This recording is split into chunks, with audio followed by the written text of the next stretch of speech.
Muy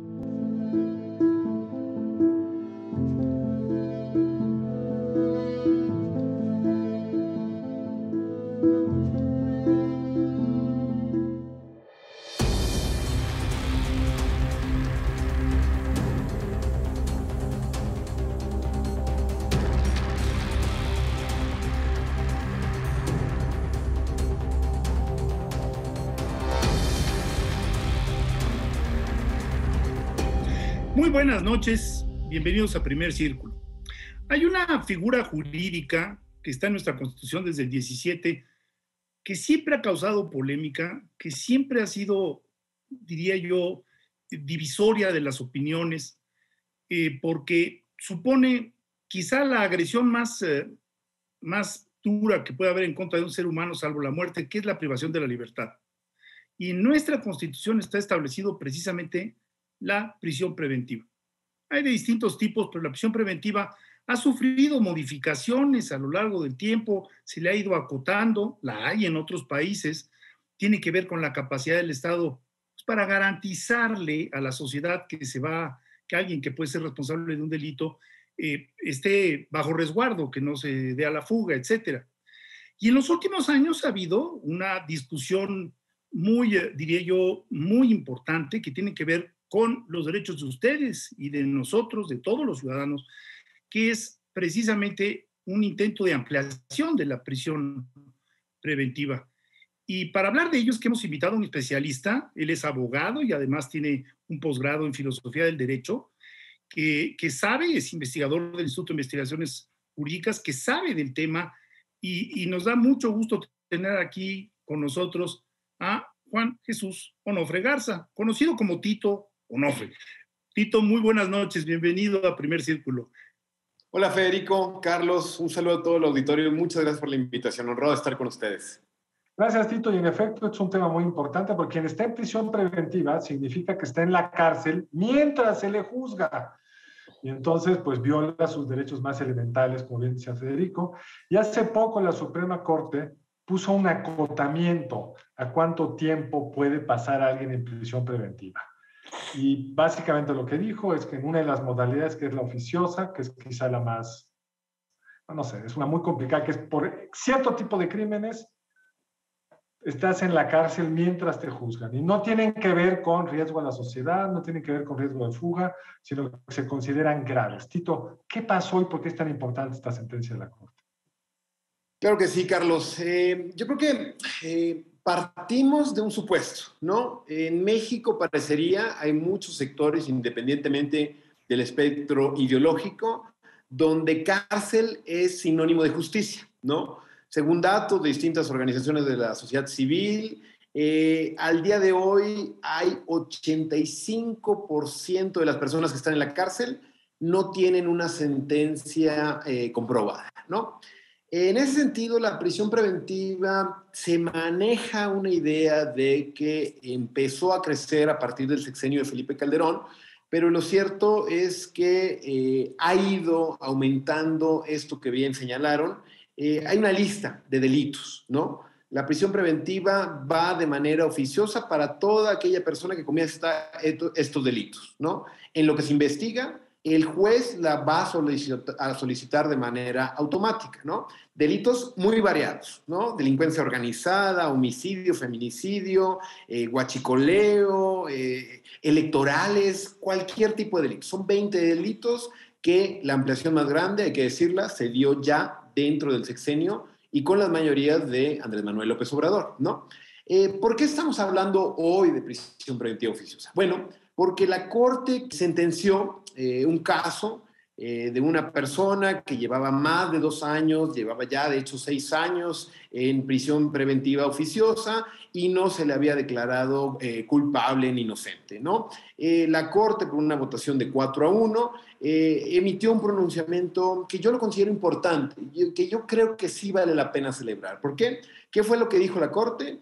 Que la prisión preventiva debe ser excepcional, la prisión preventiva oficiosa, esta que acabo de mencionar dentro de los delitos que está en el artículo 19 de la Constitución, y por ende debe ser una medida excepcional, no debe ser la regla. Es decir, se pueden tomar otro tipo de medidas, un brazalete, ir a firmar, que tenga vigilancia además, pero que la cárcel no es sinónimo de justicia. Eso digamos que hay que celebrar mientras la Corte le recuerde a todos los jueces. Hay que recordar que este tipo de sentencias de la Corte van a ser obligatorias para todos los jueces del país, ¿no? Quienes hoy están en prisión preventiva pueden entonces acogerse a este criterio y esto en principio debería llevar a un replanteamiento de su situación. Es buena pregunta y ahí empieza la discusión. El artículo 19 de la Constitución ya dice lo que dijo la Corte. Yo soy de la idea que sí hay que celebrar porque para mí, de cuenta, es un recordatorio. Pero el mismo artículo 19 de la Constitución dice que ningún tipo de prisión preventiva puede exceder de 2 años, ¿sí? Por una simple cuestión de lógica y de la forma como opera el sistema de justicia, ¿no? ¿Por qué? Porque muchas veces esos 2 años pueden ser mayor que la pena que implica uno de estos delitos, ¿no? Entonces está cometiendo una doble injusticia. Aquí lo que pasa con los críticos de esta sentencia, unos dicen que hay que mediar un poco las aguas, que la Constitución ya decía lo que dijo la Corte.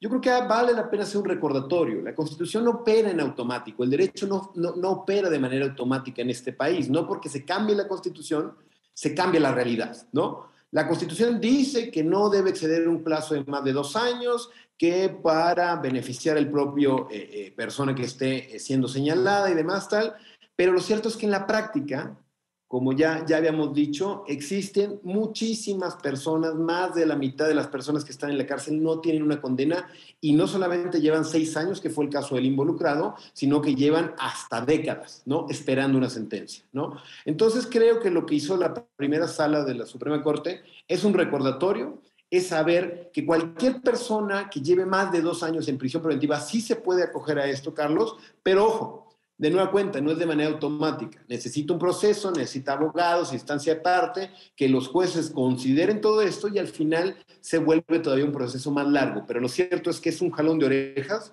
para todos aquellos jueces en el país que están usando de manera indiscriminada la prisión preventiva oficiosa. Además, yo coincido contigo en que sí debemos de alguna manera de festejarlo, así sea nada más un recordatorio, porque detrás está la presunción de inocencia.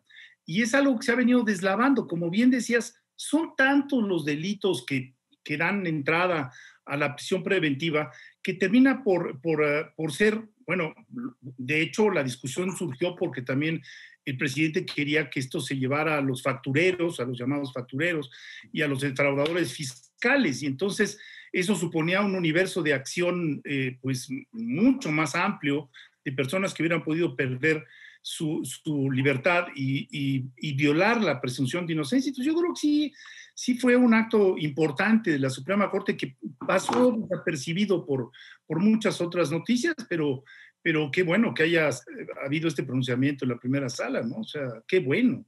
Sí, yo comparto esa idea, Federico. Si leyéramos nuestra Constitución, si cualquier persona agarrara y leyera la Constitución, no viviríamos en México. La Constitución no refleja la realidad del país, ¿no? Es una Constitución, yo me atrevería a decir, linda, es una Constitución extensa y vasta en derechos, ¿no? Y hay de todo en la Constitución, ¿no? Tiene párrafos muy lindos y párrafos muy largos donde te habla de particularidades que no creo que deban estar ahí. Pero lo que pasa en la Constitución es punto y aparte con lo que pasa con el sistema de justicia. Si bien el presidente López Obrador se ha empeñado en insistir en la idea de que estamos metiendo personas a la cárcel, que el sistema funciona porque cada vez hay más personas a la cárcel, y cárcel para factureros, para violadores, para feminicidas, para guachicoleros, para lo que sea, ¿no? Cuando las cárceles están rebasadas y llenas de personas inocentes. Un dato que creo que vale la pena mencionar: en Ciudad de México, la población que está en cárcel, que tiene prisión preventiva, triplica la cantidad de personas que tienen una condena, ¿no? Una sentencia firme.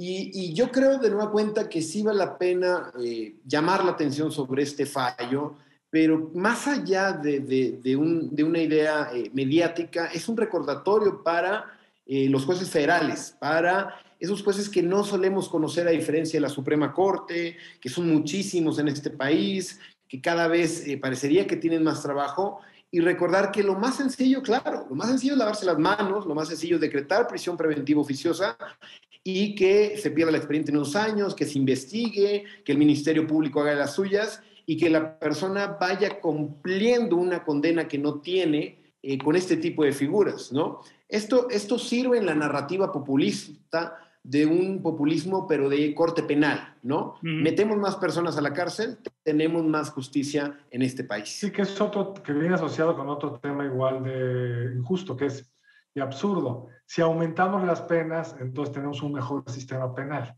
Cuando uno compara las penas en México de homicidios, muchas cosas, son muchas veces mucho más severas que en otros países, y sin embargo, pues los niveles de homicidio, feminicidio, lo que ustedes quieran, es mucho más severo que en países con penas más cortas, porque la clave aquí es agarrar a los que tendrían que estar en la cárcel, no a los inocentes, agarrar la mayor proporción de estos, y no a solo unos cuantos a los que los metes a la cárcel 40 años y 20 están esperando la sentencia. Es completamente injusto, absurdo, inoperante, y creo que en ese sentido es una sentencia muy importante, pero que creo, no sé cómo lo veas, Tito, que tendría que venir acompañado con repensar las leyes. El mero concepto de prisión preventiva oficiosa para algunos de estos crímenes que están en el artículo 19 constitucional es excesivo. Cuando hicimos la reforma a la justicia penal, se redujo al mínimo, porque solo tenía sentido en casos extremos, y luego este populismo lo fue ampliando, como bien decías.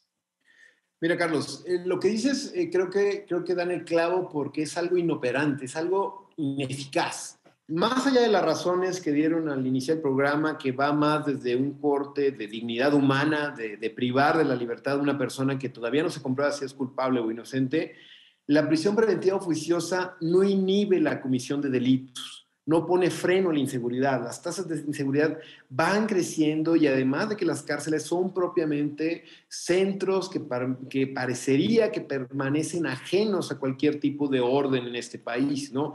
Entonces, aquí es enteramente un gran ejemplo de cómo una narrativa sugerente que arranca el aplauso a personas de derecha, de centro y de izquierda, viene a significar que la cárcel es lo único alternativa para poder cobrar la injusticia en este país, ¿no?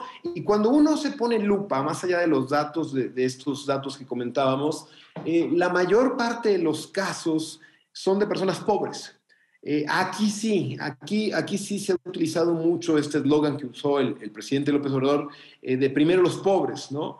En el caso de prisión preventiva, es el claro ejemplo de que los delitos quedan bastante difusos cuando hablan de robo a casa-habitación, de uso de arma, explosivos y demás, donde parecería que cualquier elemento para una persona que no tenga la posibilidad de defensa, creo que es el camino que automáticamente utiliza un juez para elevar las estadísticas, para decir que está trabajando y demás tal, pero que en definitiva resulta necesario un análisis integral del sistema de justicia y saber que esto no está funcionando. Es un montón de... Con eso me quedo, Tito, porque el tiempo nos está comiendo. Subrayo un tema que dijiste: robo a casa habitación implica prisión preventiva. Exacto. Pues a alguien que lo acusan de robo, mientras se sabe si fue culpable o no, estará pasando una temporada en la cárcel, sobre todo si no tuvo un buen abogado, es decir, gente pobre. Exacto. Tito, muchísimas gracias, esperamos verte pronto acá, pero muchas gracias por acompañarnos en esta emisión del Primer Círculo. Gracias a ustedes, Carlos, Federico, un saludo a todo el auditorio. Tito, mil gracias, nos vemos la próxima aquí en Primer Círculo. Buenas noches. Buenas noches.